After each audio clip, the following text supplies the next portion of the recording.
Hello and welcome back to An Old Man Watches, where today I'm going to be talking about the 2023 Australian dark comedy series Totally Completely Fine. Content warning for this one because this is a show that deals a lot with the topics of grief, depression, suicide, and suicidal ideation. And it does so right from the opening scene. Because when we meet our protagonist, Vivian Cunningham, she is clearly in a very bad headspace. But Vivian is interrupted from doing anything too drastic by a call from one of her brothers, Hendrix. He tells her that their grandfather has passed away, and together with their eldest brother, John, they need to attend the reading of their grandfather's will.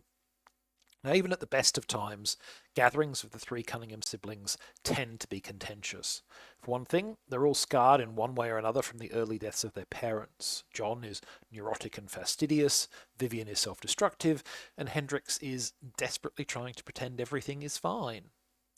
And this is obviously not anywhere near close to the best of times. Not only has their grandfather, the man who took them in after their parents died, just passed away, but Vivian recently burned down John's food truck business.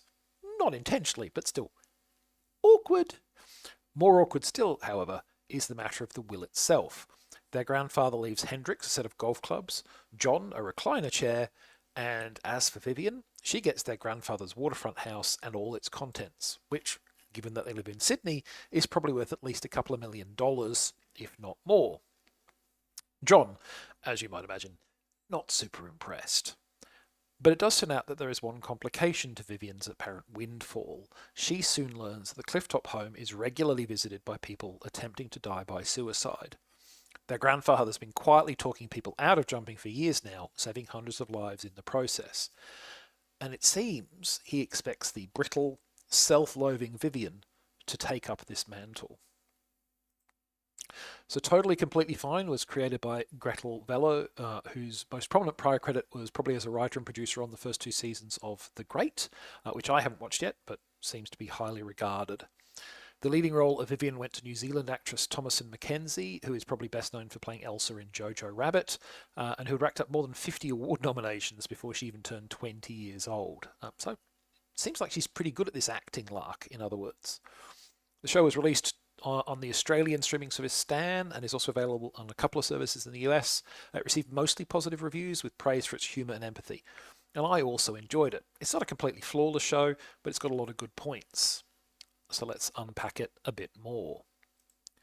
So as indicated by the content warning I put at the start of the video, this show tackles some dark stuff. Vivian is clearly suffering from intense feelings of guilt, thoughts of suicide, and depression. Hendrix and John, though not as obviously afflicted with the self loathing that plagues Vivian, also bear emotional and psychological scars from their pasts and from the frequent frustrations and uncertainties of their lives. It's a credit to the show's writing team, then, that in almost every case, they manage the delicate act of treating these subjects with respect, never trivializing them, while also bringing enough humor and endearing absurdity that never feels like the show is wallowing in misery. That's not an easy thing to do. Many shows handle it badly, becoming maudlin or overly sentimental, or fail to engage with the subjects on anything more than the most trivial level. Totally Completely Fine treats its subject matter with respect, but also recognizes that having a sense of humor doesn't have to mean being disrespectful. It finds a way to discuss difficult and weighty emotional topics without being didactic or preachy, and while mostly avoiding becoming overly sentimental. It's good work. And it's also a show that packs a couple of surprises. For instance, there was one particular moment that came as a complete shock when I was watching the show, even though after it happened, it felt completely earned by what had come before. That's really good when something catches me completely off guard and then afterwards I'm like, oh, that makes sense. Yeah, it's great. Love it. And the writing also does a good job of introducing a number of seemingly pro forma characters: the hot neighbour, the quirky new friend, the toxic ex, and familiar scenarios such as a struggling marriage, sibling rivalry, but they're not always developing those characters and scenarios in exactly the ways you might expect. That doesn't always subvert expectations. Some of these things do play out pretty much exactly how you normally expect, but I think that's actually part of what's clever about it. If everything was unpredictable, that would itself become unpredictable, or would become predictable, rather. So this is a show with several plot elements that I didn't see coming.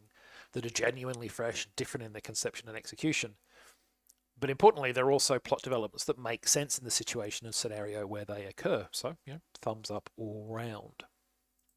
Now, one notable exception to the overall positive reception for this show was The Guardian's review, which opined that scenarios get embarrassing and contrived and on the nose, with a stretch in the last episode that wouldn't look or sound, given the schmaltzy dialogue, out of place in a cheesy Hollywood rom-com. Now, I personally think this review is overstating things. The show does get quite wacky at the end, but I think the biggest problem is that it tries to jam so much into episodes 5 and 6 that some of it does feel a little bit rushed. It's the one segment of the series where the emotional balance is perhaps not quite so finely tuned as it normally is, and plot developments don't get quite enough time to breathe.